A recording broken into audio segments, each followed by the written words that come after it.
Je m'appelle Solène, j'ai 26 ans. Je fais partie du collectif Famille que j'ai cofondé durant le premier confinement. J'ai été pendant 5 ans et demi en famille recomposée, homoparentale.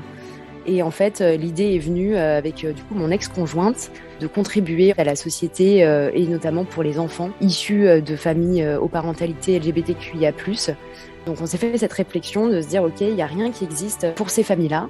Mon ex-conjointe a décidé de monter un collectif en agrégeant des ressources existantes et surtout en allant rencontrer des personnes qui contribuaient déjà mais de manière individuelle et qui n'étaient pas mises en réseau. Pour moi, le collectif, c'est vraiment une sorte de tremplin et de mise en relation. Et ce qui m'importe dans ce que j'apporte au collectif au quotidien, c'est vraiment qu'on puisse ouvrir et permettre à chacun et chacune d'être en connexion avec sa singularité, avec ses différences. Par le biais du collectif, l'idée, c'est vraiment de pouvoir supporter, entre guillemets, toutes ces différences et surtout de pouvoir montrer à quel point c'est une richesse et à quel point c'est un vrai point d'ancrage pour notre société et notre monde de demain.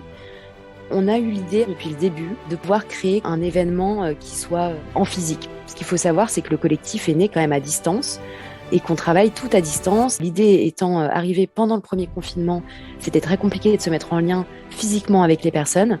Et les demandes qui nous ont été faites au tout début, des gens qui nous ont suivis, parce qu'on a eu beaucoup de demandes d'un coup, et on s'est dit, ok, il y a vraiment quelque chose à faire.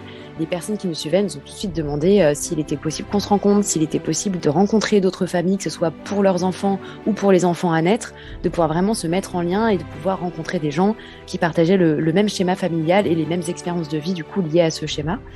L'idée du festival, c'est vraiment de pouvoir créer cette espèce d'espace de rencontre un peu libre, et soutenu aussi par des contenus inclusifs, du coup, et des contenus qui puissent aider les familles au quotidien. Mon rôle dans le festival et puis plus largement dans le collectif, je suis assez créative. J'ai fait pas mal de contenu rédactionnel, j'ai fait aussi un peu de créa graphique et puis de la communication avec Léa. Ce qui est vraiment important, c'est quand même ce mot de collectif dans notre collectif. Et puis j'ai aussi écrit un livre pour le collectif qui est disponible aujourd'hui sur le festival. Le livre s'appelle Ayo Soé et la potion paillette. Sur le festival, je suis identifiable avec un badge et je gravite globalement à droite à gauche pour vérifier que tout se passe bien. Et je suis évidemment disponible avec plaisir si vous souhaitez échanger autour du livre ou autour des projets du collectif. Ce sera avec plaisir. Vraiment, dans le collectif famille, moi j'ai trouvé une vraie famille et un soutien extraordinaire, que ce soit justement dans la contribution à un projet sociétal, autant que dans le quotidien, dans nos vies personnelles. Et ce sont vraiment des filles incroyables avec qui j'ai la chance de bosser au quotidien. Je suis extrêmement reconnaissante de les avoir rencontrées et que ça soit notre noyau pilote autant que toutes les personnes qui sont dans le collectif, qui gravitent autour du collectif. Je suis extrêmement reconnaissante de leur force vive, de tout ce qu'elles apportent et je les aime infiniment.